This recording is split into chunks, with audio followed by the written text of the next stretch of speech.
अच्छी बात तो ये होती है जो काम अखलाक से होता है वो मार पीट से नहीं होता। जितना औलाद को इज़्ज़त दे के उसको उसकी इज़्ज़त का ख्याल करेंगे उतना बच्चा अच्छा निकलेगा इंशाअल्लाह। मार तो बिल्कुल एक आखिरी दर्जा है, जब बिल्कुल किसी सूरत में, जैसे फोड़े का पहले इलाज ये नहीं होता कि एकदम उसको ब्लेड से काट दिया जाए, पहले तो भाई मरहम लगा लो, नहीं हो रहा एंटीबायोटिक खिलाओ तो फोड़े ठीक हो जाते हैं अक्सर, फिर भी ठीक नहीं हो रहा फिर ऑपरेशन की तरफ आते हैं।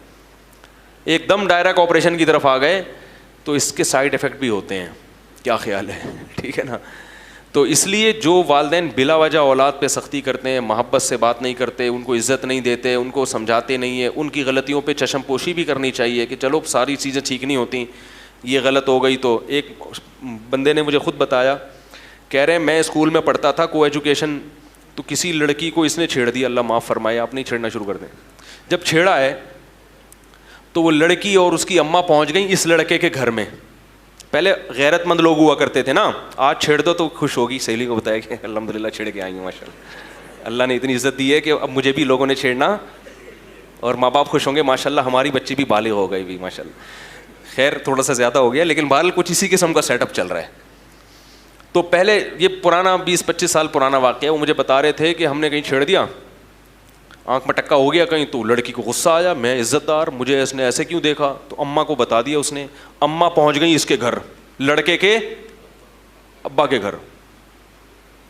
तो कह रहे वो अब्बा शुक्र है घर पे नहीं थे, अम्मा को बताया। तो कह रहे जब मेरी माँ को बताया कि तुम्हारा बेटे ने मेरी बेटी को छेड़ा है। सही है, अल्लाह के बंदो अगर छेड़ा भी है तो पूरे मोहल्ले को बताने की क्या ज़रूरत है भाई, अपनी इज़्ज़त अपने हाथ में होती है ना। चलो खैर ये सिर्फ अम्मा ही को बताया, लेकिन ये लोग पूरी दुनिया में मशहूर कर देते हैं। तो उसकी माँ ने क्या बोला, वो शख्स मुझे खुद बता रहे कि मेरी वालदा ने बोला कि मेरा बेटा ऐसा नहीं हो सकता, ये हर जुर्म कर सकता है मगर किसी की बहू बेटी पे गलत निगाहें नहीं डाल सकता, मैंने इसको हमेशा हलाल खिलाया है हराम। वो बेटा कह रहा है यार मेरी माँ के जब मेरे बारे में ये कमेंट्स, तो मैं तो शर्म से ज़मीन में, बोलो भाई, गड़ गया। यार मेरी माँ मुझे इतना अच्छा समझती है। कह रहे इस चीज़ ने मुझे मजबूर किया कि आइंदा मैं ये हरकत, बोलो भाई, नहीं करूँगा।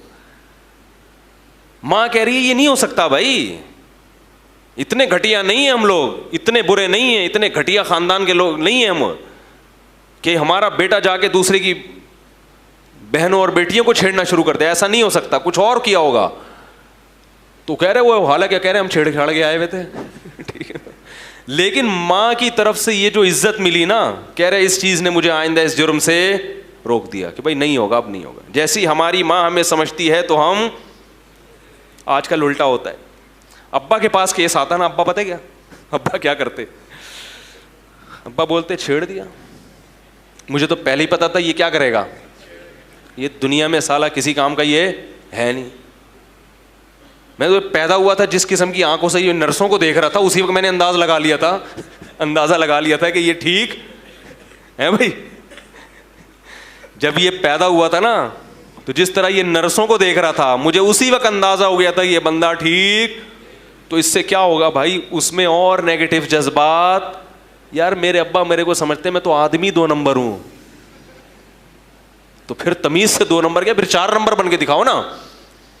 एक शख्स ने हीरोइन पी, नौजवान लड़का था, इंतकाल हो गया, अल्लाह मग़फ़िरत फरमाए, हालांकि शरीफ आदमी था, उसकी सेहत थी ख़राब, बेचारे को बनती, हालांकि कोई बीमारी नहीं थी, मगर उसकी सेहत ही नहीं बन पा रही थी, हड्डियां निकल रही हैं, चेहरा अंदर जा रहा है। तो लोगों ने क्या कहना शुरू कर दिया, यार लगता है तुम पीते हो। वाकई शक्ल से बेचारा ऐसे लग रहा था, हालांकि ऐसा था नहीं वो।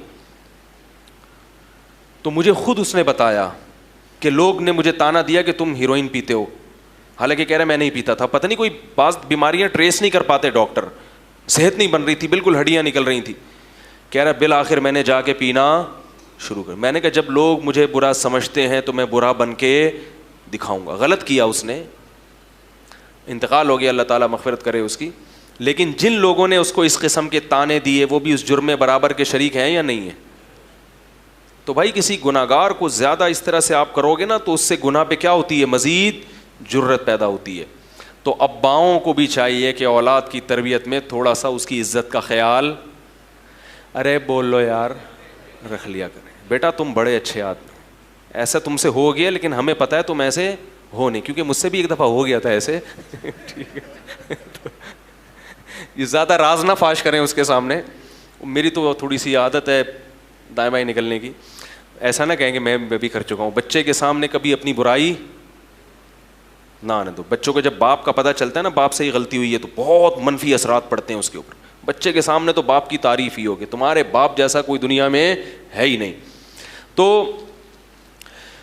लेकिन फिर भी अगर अब्बा ने आंखें दिखा दी और कभी 2-4 थप्पड़ लगा दिए, तो इज्जतदार आदमी तमीज़ से मार खाता है, वो चर्चे नहीं करता कि अरे अब्बा हैं यार, जब खिला रहे हैं, क्या औकात है बाप अगर निकाल के घर से बाहर बोले चल निकल बे यहाँ से, क्या औकात है, कोई पूछेगा?